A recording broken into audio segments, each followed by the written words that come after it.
सरकारने कितीही प्रयत्न केले तरी आम्ही 8 गावातील 1 इंचही जमीन हद्दवाढीसाठी देणार नाही असं म्हणत कोल्हापुरात हद्दवाढ विरोधी कृती समितीनं आपली वज्रमूठ बांधली। कोल्हापूरच्या हद्दवाढी संदर्भात 2 दिवसांपूर्वी मुंबई इथं मुख्यमंत्री देवेंद्र फडणवीस यांच्या उपस्थितीत जिल्ह्यातील सर्व आमदारांची बैठक पार पडली।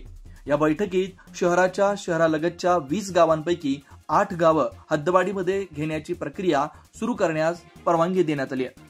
याच गोष्टीचा तीव्र विरोध करत आता शहरालगतच्या 20 गावातील सरपंचांसह हद्दवाढ विरोधी कृती समिती आक्रमक झाली। 8 गावांबाबत जरी निर्णय झाला असला तरी उर्वरित 12ही गावं या गावांसोबत ठामपणे उभी आहेत असं या बैठकीत हद्दवाढ विरोधी कृती समितीकडून ठणकावून सांगण्यात आलं। तसेच दबाव टाकून हद्दवाढ केल्यास या विरोधात आम्ही रस्त्यावरची आणि न्यायालयीन लढाई देखील लढू असा इशाराही यावेळी देण्यात आला।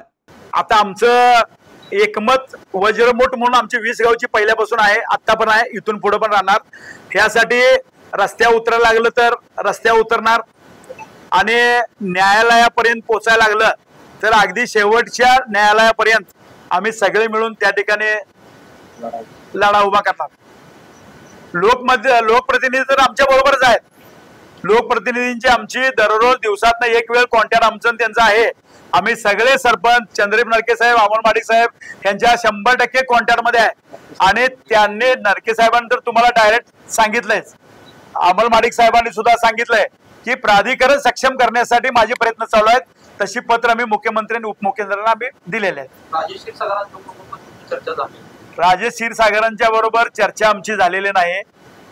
आता 1-2-3 दिवसामध्ये त्यांनी सांगितले त्यांना विश्वासात घेऊया पण हे विश्वासात घ्यायचं हे राहिलं बाजूला, पण मुख्यमंत्र्यांच्या जवळ बसून त्यांनी डायरेक्ट तिकडं अटॅक करायचा प्रयत्न चालू आहे।